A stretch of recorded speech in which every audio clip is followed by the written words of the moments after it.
BFM Business, hors série,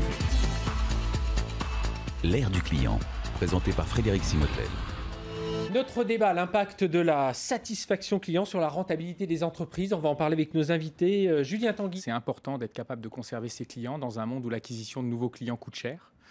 Et puis, c'est un excellent moyen d'aller conquérir de nouveaux clients. Et la meilleure manière d'aller conquérir ces clients, c'est de leur proposer un service qui les satisfait. Donc d'abord, qui répond à leurs besoins. Et on sait que le besoin des clients évolue avec le temps.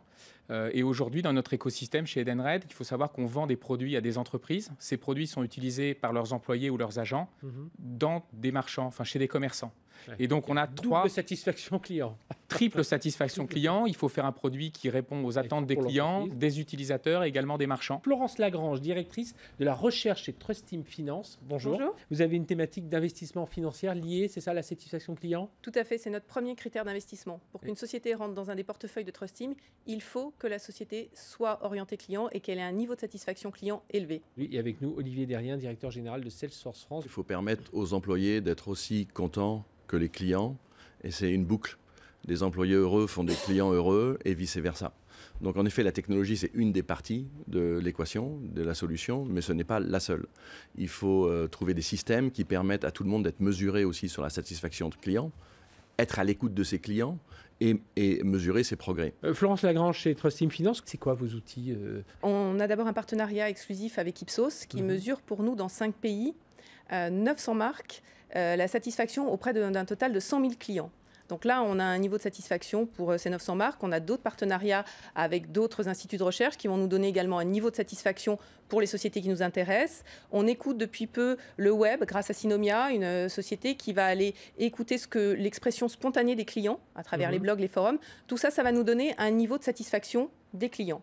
Après, comme je le disais tout à l'heure, on veut s'assurer que ça va être pérenne. Et là, on rencontre les sociétés, on va les voir et on a toute une due diligence pour être sûr que la société est bien customer-centric. Voilà, et après, culturel qui se lie avec exactement. l'aspect marché et business.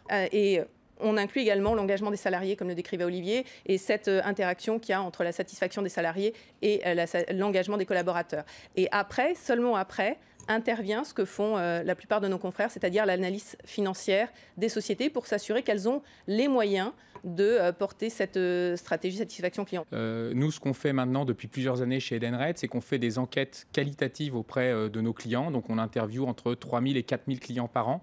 Ce n'est pas des interviews qu'on fait avec un QCM rempli sur Internet et on répond à 10 questions et on en sort des conclusions. Ce sont des entretiens qui durent entre 15 et 20 minutes avec nos clients et on décompose notre parcours pour bien comprendre ce qui correspond aux attentes du client, puisqu'on doit améliorer. Ça nous permet d'avoir une note de satisfaction client. Cette note de satisfaction client, elle est utilisée pour booster ou pénaliser l'intéressement des collaborateurs en fin d'année. Donc, tous les collaborateurs d'Edenred sont incentivés sur la satisfaction des clients. Une de nos valeurs, on a 5 valeurs, c'est la passion du client. Et donc, on retrouve tout ça dans ces mesures. Et puis, évidemment, on mesure le Net Promoter Score. Donc, ces fameux indices qui est la réponse à la question « Recommanderiez-vous Edenred à un ami ?»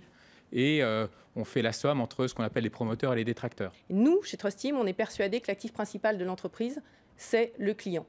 C'est la chose la plus importante. Pourquoi ? Comme l'a très bien expliqué Julien, ce qui se passe, c'est qu'un client content, il est fidèle, il revient, il recommande. Donc, on a moins de coûts marketing, on a un pricing power qui est plus fort. Et ça, c'est très important dans un monde sans croissance et dans un monde où la concurrence est de plus en plus forte. Et ce qu'on voit, c'est quand on envoie de l'information à valeur ajoutée pour le client, il ouvre les mails, il les lit.